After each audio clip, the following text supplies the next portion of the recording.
Today we'll recap a 2021 horror movie named The Cursed, directed and written by Sean Ellis. In rural 19th century France, a mysterious, possibly supernatural menace threatens a small village. John McBride, a pathologist, comes to town to investigate the danger and exorcise some of his demons in the process. Kindly remember to like, comment, and subscribe if you liked the video.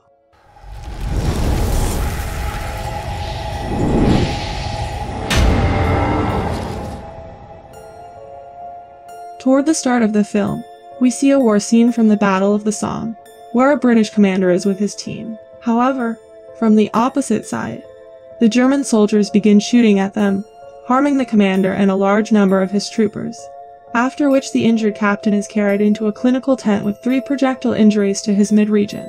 During the medical procedure to eliminate the bullets, the doctor finds and eliminates an extra 4th bullet made of silver and not of the German plan. Now in the following scene, a woman comes to meet a sick man, and there she sees a photograph in which there are 2 kids with a man. Here the story shifts 35 years earlier, where that woman is a youngster and her name is Charlotte. And here we likewise see her brother Edward and their mom Isabel. Then we see a group of gypsies where a man comes to a woman. That woman gives silver coins to that man and says that a storm is coming, so they should be ready. Now that man is a little surprised hearing this, after which he melts those coins and casts a set of silver dentures in the form of a wolf's fangs. Then he gives that silver teeth jaw to the woman, who lets him know that they have safeguarded it from the ages and it has likewise protected their generations. Then she puts them there and starts doing some reciting. We then see Charlotte's father Seamus with some people, discussing the same land on which the gypsies live. Now that land belonged to those gypsies, but Seamus wanted to take that land.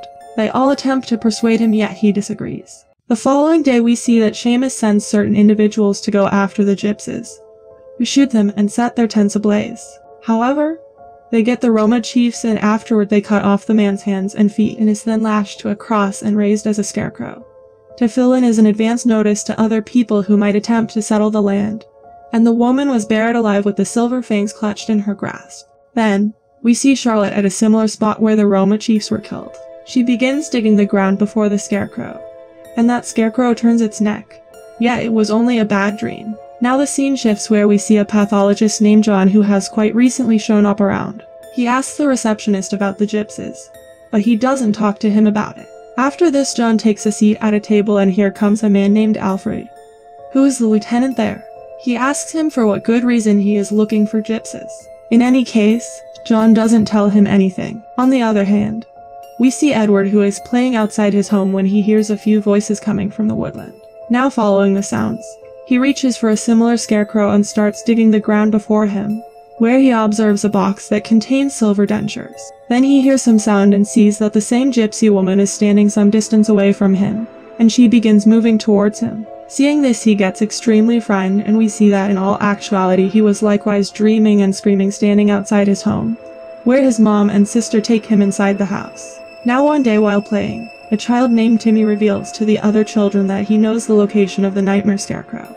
He leads them to the scarecrow, where Timmy is overcome with the urge to dig up the silver fangs. Edward attempts to stop Timmy. However, before he can, Timmy has recovered the teeth and put them in his mouth.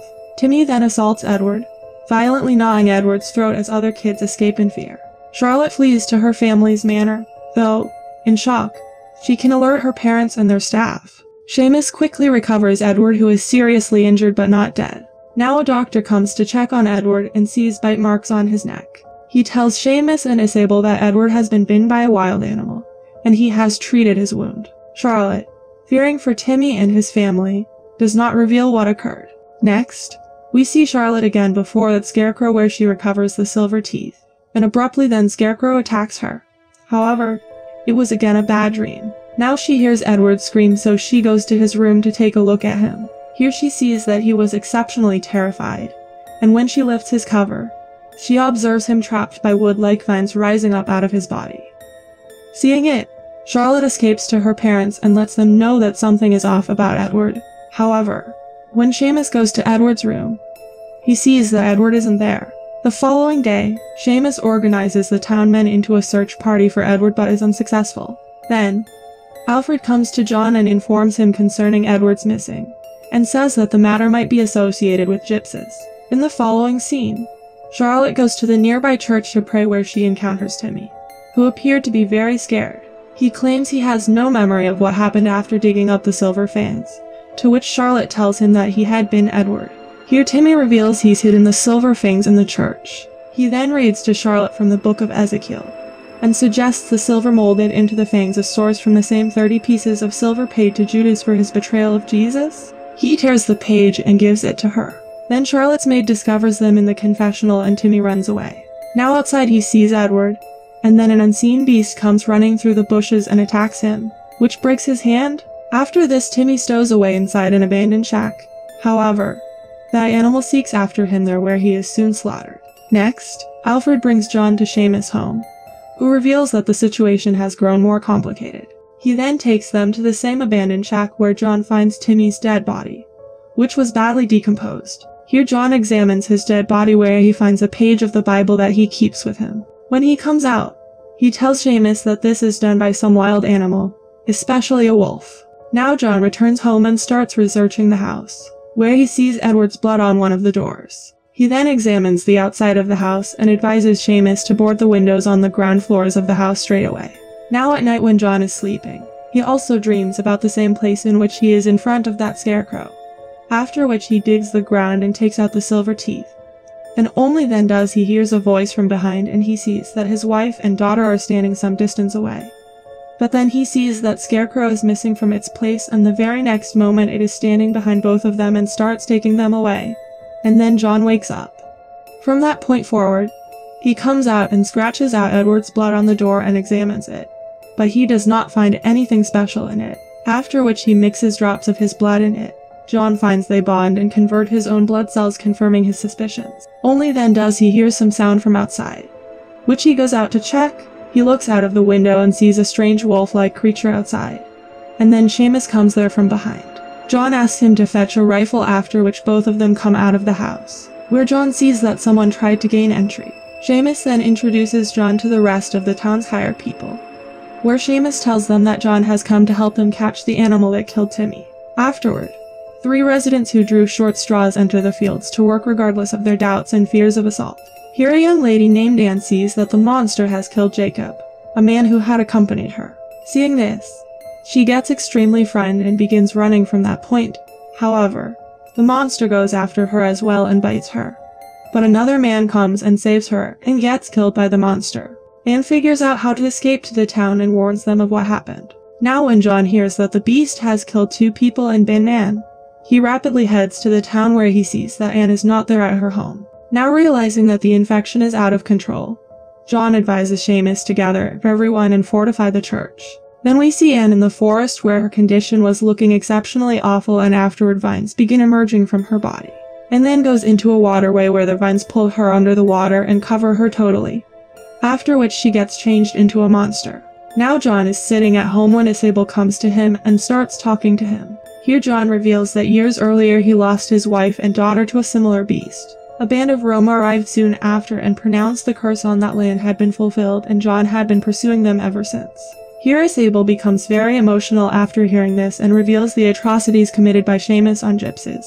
But then Seamus comes there and stops Isabel from telling him anything. Now the following day, we see John in the forest, where he is making traps to get that monster. After a while, Anne is also seen there, and then John wakes up. Then he hears a few sounds and sees that the beast has come there.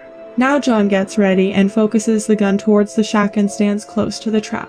Then suddenly that beast charges to go after him, yet John escapes and tosses it into the trap, after which he shoots it. He then brings the corpse to Seamus' stable, where he has Seamus and the town elders witness an autopsy. Cutting open the beast, and seemingly alive begins to emerge screaming from inside. John insists that she cannot be saved and has one of the town elders kill her. Now Seamus fears that exactly the same thing might have happened to his child, and he requests John not to tell Isabel about this. John here asks him who is she whom he covered in the ground, as she has cursed the land, since whoever survives after being bitten will turn into such a beast until their revenge is complete. On hearing this, Seamus says that he has started this and he will finish it by hunting them himself. Next, we see that Charlotte's grandmother is also leaving the town. After this, Seamus leads a hunting party to track down the final beast. On the other hand, Charlotte brings John to the church and gives him the silver teeth. Seeing them, John gets them converted into 4 silver bullets. Meanwhile, famous maid goes outside the house to pick up the drying clothes. But then the beast comes there and attacks her and bites her.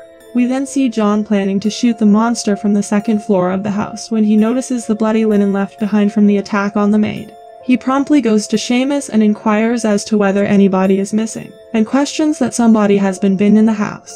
John falls into an argument with Seamus and lets him know that he doesn't have to go on the chase, because that monster himself will come to him to kill him. John says that his wife and daughter were killed because of greedy people like him. Afterward, Seamus hears a few voices from upstairs, following which he goes to the maid's room. He sees that she isn't in her bed, and afterward, unexpectedly she attacks him who had transformed into a monster. Meanwhile, a fire breaks out there and Seamus, while saving himself, shoots and kills the monster. On hearing the gunshot, John goes upstairs and sees that there is a fire and the monster is lying dead in the room. All at once, he hears Isabel screaming, hearing which he comes ground floor where Isabel lets him know that Seamus has gone out. John sees that Seamus is going to the stable and he pursues him. Here Seamus lets John know that he has been bitten and now he also will turn into a beast, after which he commits suicide by setting himself ablaze. On the other hand, Isabel is leaving the house with Charlotte. However, she sees that the beast is moving toward them, fearing that they hide in a room. Now when they get an opportunity, they race to get out of the house and John likewise comes there, who then lets them know that they need to go to church. Now on the way, they see that the vehicle in which her grandma had gone had overturned, and afterward, John tells them to get down where Charlotte sees her grandmother's dead body. Then, that beast comes there, yet he was not approaching them, and here John understands that the beast fears that silver. Then he advises them to run away from that point. Finally, they arrive at the church where he lets the elderly folks know that Seamus is dead. He says that they should stand by till morning so he can make a clear shot and kill the beast. During the night, after everyone has fallen asleep, Isabel hears some sounds from outside. As she approaches the door, she hears Edward's voice asking her for help. Now hearing this, Isabel opens the door and sees that the beast is moving toward her, and it proceeds to slaughter town elders and townspeople alike. Now seeing this, Isabel shouts without holding back and advises Edward to stop, which quiets everything down for some time. However, unexpectedly the beast attacks her and with no other choice, John shoots through Isabel into the monster. Now Isabel is dying when she sees that Edward had returned to his human self.